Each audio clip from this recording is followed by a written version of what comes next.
What's up, guys, and welcome to the last part of the interview with Ben. If you have not seen part one and part two, check them out. I'll link them in the description below. In this part, we're going to talk about how he stays organized selling all these parts he pulls off of washers and dryers and refrigerators and stoves.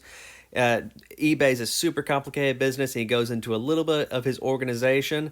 He also talks about how he sold $3,000 worth of washer, dryers, refrigerators, and stoves in 4 hours at his store. So check out that part. If you guys like these videos, please like, please subscribe, and let me know you want to see more, and I will make more of them. But the interview starts right now. As far as your eBay business, I'm going to jump around. How do you organize that? Because that was my biggest issue when I was doing eBay, was after I get to so many products, it just becomes this nightmare of trying to keep things organized. How do you box it up and already have it ready to go, or what are you doing? So what I do is I have like storage bins, and it's all based off of themes. So I have one bin just with Whirlpool dryer timers. I'll have another bin with GE dryer timers. I'll have another bin with Maytag timers. When it comes to like washer stuff, it's the same thing. I have a Whirlpool box, a Samsung box, an LG box, a box just with like LG interfaces. So boards are in one box, interfaces are in another. So I try to separate it out by brand and category. So if I have to pull something and it's a Whirlpool front load board, I have only one box for Whirlpool front load boards. And it may not be a very big box, but there's a Whirlpool front load box. And I only have 5 or 10 in that, maybe 8, 5 or 8 units. So I don't have to really go through a whole lot to pull that item. And I found that that is where it really helps me. Okay, all right. How about future for your channel? What's the future for your channel look like? What are you trying to achieve with your channel? I don't know. Oddly enough, I just got done with me hacking apart a dryer to see how much money was in it, and then I get online and I found out you did the exact same thing a year ago. So screw you. But no, I did that for fun. I don't know where my channel is going to go in some ways. I definitely tend to go towards more of the repair type stuff and not so much the business. I don't know why I've gravitated towards that, because I started out doing almost entirely business stuff. But to me, it's really like what I can come up with. And I usually come up with repairs because I get frustrated with a repair because, my staff, they all started out exactly like I did, and I think exactly like you did. They didn't know anything about this business. I don't have mentors. I have YouTube. And because of that, I keep seeing these gaps and things that we're missing. And it's like, well, let's figure this out. Let's pull the schematic or whatever, and then I'll just go do a YouTube video. And it seems like every time I think I'm done with what I want to do, something else happens that I can't find on YouTube. So I just keep documenting it. So I'm going to keep putting those out. Eventually, I would like to do some more high-level videos to maybe explain why they suck so much, and do some teardowns on like direct drives and the pause plays, and maybe some Samsungs, and maybe explain a little bit of why they're built so bad. I don't know. I'm getting a little bit better doing some of my videos, so I want to do that once or twice. I don't know if I want to go in that direction only, but I get people asking about that. Or I mean, even on your channel, if you do anything that involves picks, half the comments are, "This is a piece of crap. Why is it a piece of crap?" And there's not a lot of videos out there about comments help the channel, so that's all right. Yeah, man, your video, I've said this before in your comments before. Your video on the pause play washer, the what's it called, diagnosis mode, where you can move it to diagnosis mode. I was literally thinking about doing a video on that, and I saw your video go by. There's no way I could compete with it. That is the best done video for fixing appliance I have seen in a long time. You go into such detail. You did an amazing job on that video. the only reason I did well on that was because I have another one on an Amana, and it was like one of the first videos I did, and that one actually kind of blew up. And I did that because there's a Kenmore video that Sears did that was like, it told you how to do it, but then it didn't tell you anything about the codes. And I thought, I need to do a little bit of stuff about the codes. And then I did that video, and I was really, really happy with myself on how I did that video. And then 300 comments later, I'm like totally deflated because 100 people didn't understand anything. And I'm like, I don't know what to do to make it easier to understand, except I just sat on my computer and just typed, it made graphs of every possible light combination, and then put that in the video because I thought, if you can't understand this, I don't know how to help you. So I did that, and it seems like it turned out really well. But man, that took, I think I spent 3 hours on my computer just looking up those green codes just to get it right for that video. I was happy with it. It's worked well, but it did take a while. But I appreciate you enjoying, because I mean, Yeah, we have to sometimes ourselves. yeah, I've used it for a reference. There was a couple things you said there that I didn't know when you were showing some of the different codes and stuff and what that means. Like, oh, I didn't. A lot of times I never use diagnostic mode. I'll just immediately assume it's the actuator.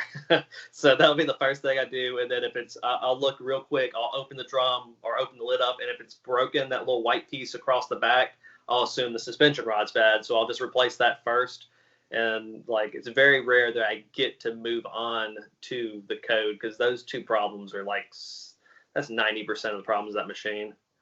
And really what we'll do is we'll just bring it in. We'll just, plug it in the wall, and we'll just do the code real quick, because we got at least the shift actuator code and maybe one or two others memorized. So even before, we figure that by the time that it takes to get the thing in spin mode to know it doesn't spin, we can get the knob diagnosis done. And then that way we don't even put water in it before we're replacing that shift actuator. It helps sometimes, because if you get a washer it's not that, it helps you get a leg ahead on it. All right, man. Well, I know you probably want to get home, and this is not going to be the last time I'm sure we're going to talk. Honestly, I'll tell you the direction of my channel. I want to encourage people to get into the washer and dryer and appliance repair field. So I think real people like us just talking about it, showing that this is a real thing. You're a real person. You're making real money. I'm a real person making real money. And we got Mike out there. He's doing these interviews too. This, more than anything, is helping so many families, so many people with money problems be able to, make it, for one thing. But some of us are doing a lot better than make it. And I really like your channel. I like the direction it's going. Yeah, definitely. And that's the thing I would say for your user base, whatever my user base is versus yours, is that it's really easy to get into. My dad was the least, and I said this maybe once before, but my dad's the least handyman I've ever known in my life. I mean, there was not I had a dad, but he was very, very not handy at all. And I never learned anything from him. So the fact that I'm doing this is a testament to the fact that it's easy. To me, it's like, building a Lego set. If you have the instructions, you can build a Lego set. It's not very hard, but you just have to have the instructions to do all these units. And if you can just read an instruction, whether it's like building a Lego set or cooking or whatever, you can do it. It doesn't take more than $50 in tools. As long as you got a multimeter and a screwdriver, you can fix 80% of the things out there. But it's just getting that knowledge and saying, okay, this is what it's not doing. Let's Google or YouTube whatever's going on. This is how I'm going to, take the screws out. Here's how I'm going to use the putty knife, and then you're done. And there's so many people out there that need, cheaper appliances. Where I live, we're doing $150, maybe $200 on a washer, 100, 150, 175 on some of the dryers. And I can't, and they're running over other people to come get them. So there's this gigantic need for it in the community, but it's like with appliance repair professionals, there's not enough people out there to do it, and it's not hard. None of this is hard. It's just a little bit of patience. And if you have that patience, you can make however much money you want to, because like I said, we sold everything on our floor almost 2 weeks ago, and we did $3,000 in like 4 hours. And I know most other stores, if they have that inventory, can do it.